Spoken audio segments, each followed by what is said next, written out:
Hi everyone, Matthew Monas here, and welcome to my comparison of the 2016 Asus ZenBook Pro and the recently refreshed Dell XPS 15. Both of these laptops have a 4K 15-inch display, run the latest Skylake processors, and have dedicated graphics cards. They're both fast and powerful and aimed towards those looking for a computer to handle the most intensive tasks. So the big question, which one is actually better? Let's find out. Let's start off with the ZenBook Pro. It's made out of all aluminum and the lid has concentration rings engraved into it that makes the laptop look classy. The Dell XPS 15 is also made out of mostly aluminum but manages to keep the front lid clean.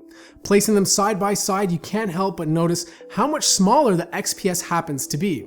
It doesn't even look like a 15-inch laptop.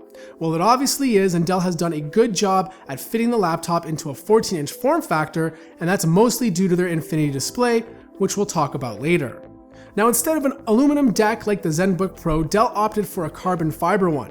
I really love the look of the carbon fiber. It's different and feels really nice. Now, the only minor drawback is that the oil from your fingerprints is a lot more noticeable than the aluminum. The port setup is almost identical, and on the left side, both laptops have a DC-in jack, one USB 3.0 port, an HDMI port, and a USB Type-C Thunderbolt port. The Dell has its audio jack on the right, but the ZenBook has it on the left. And speaking of the left, you'll find a full-size SD card slot, two USB 3.0 ports on the Asus, but only one on the Dell. The Dell also has a spot for a Nobel lock and a battery life indicator. The ZenBook Pro only comes in one configuration, whereas the Dell you have tons of options to choose from.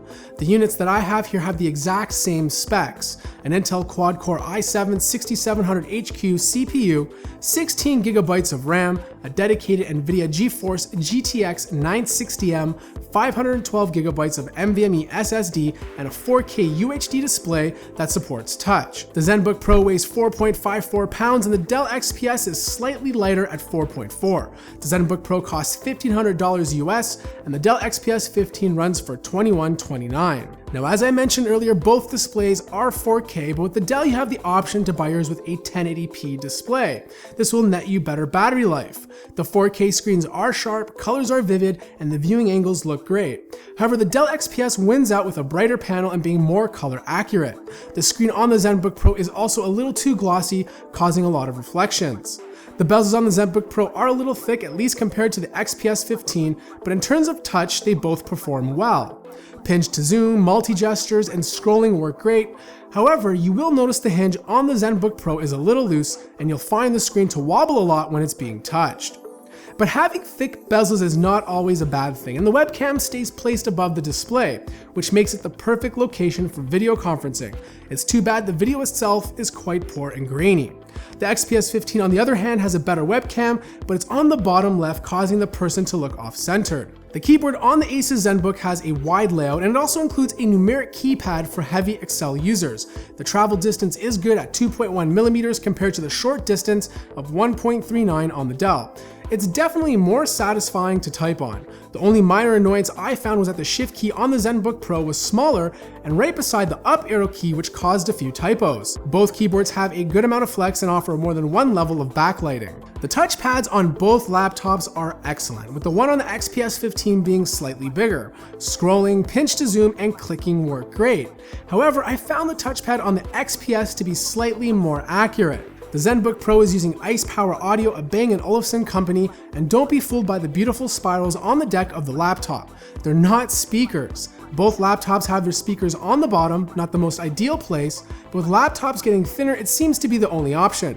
The ZenBook Pro has rich sounding mids and highs but lacks bass, while the XPS on the other hand has a more balanced sound profile. Overall, you won't be disappointed by either one. Now, when you buy a laptop with a quad-core CPU and a 960M dedicated graphics card, you're buying a machine that's capable of handling demanding applications as well as being able to game comfortably. Both of these laptops sit somewhere between a high-end gaming laptop and a typical Ultrabook. Performing everyday tasks is a breeze, and editing 4K video is no problem. Gaming is fine too, as long as you're okay with lowering the resolution to 1920 by 1080. Gaming performance between both laptops was pretty much identical, which it should be considering it has very similar hardware. Heroes of the Storm ran really well at FHD, averaging around 50 frames per second, and even Crysis 3 did a good job at a lower resolution. Now, both of these laptops are using NVMe storage, which is supposed to be much faster than traditional SSDs, and for the most most part, the read speeds were good, but the write speeds were actually pretty slow. If you want the laptop with the fastest read and write speeds, then the ZenBook Pro is slightly faster. Now, a laptop that runs cool is a laptop that runs well, but if you want the cooler laptop, the ZenBook Pro manages to stay around 85 to 90 degrees when idle, compared to the XPS 15 at 90 to 95 degrees. Under full load, the Dell XPS gets much hotter around the keyboard, reaching temperatures of 117 degrees, whereas the ZenBook Pro stays around 105. On the back, the reverse is true, with the ZenBook Pro peaking at 112 degrees, but only 105 on the Dell XPS 15. The fans on the XPS 15 also got much louder than the ZenBook Pros. Finally, if battery life is one of the most important things on your list, then the ZenBook Pro has Dell beat. For one, it has a bigger 96 watt-hour battery compared to Dell's 84, and overall it just lasted longer. I was able to hit anywhere from 6 to 8 hours on the Asus ZenBook Pro, doing things like browsing the web, working in Google Docs, and sending emails. With the Dell, I found myself plugging in after 5 to 6. Brightness settings on both laptops hovered around 50%. Alright, so here's what I liked and disliked about both laptops. The Dell XPS 15 has a smaller, more portable form factor that's easier to carry, has the better display, and a better touchpad. But the Asus ZenBook Pro has the extra USB 3.0 port, comes with a USB to RJ45 cable, and has a more comfortable keyboard that includes a numeric keypad. Audio on both laptops are good, but the ZenBook Pro is lacking bass. In terms of performance, they are almost equal, except that the ZenBook Pro has the faster hard drive with quicker read and write speeds.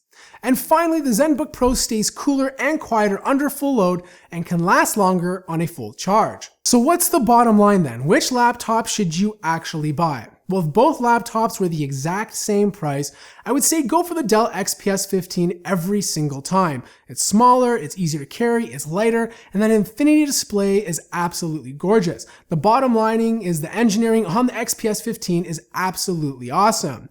Now, because the Asus ZenBook Pro is over $600 cheaper, you're getting a lot more value for the money for pretty much the exact same experience.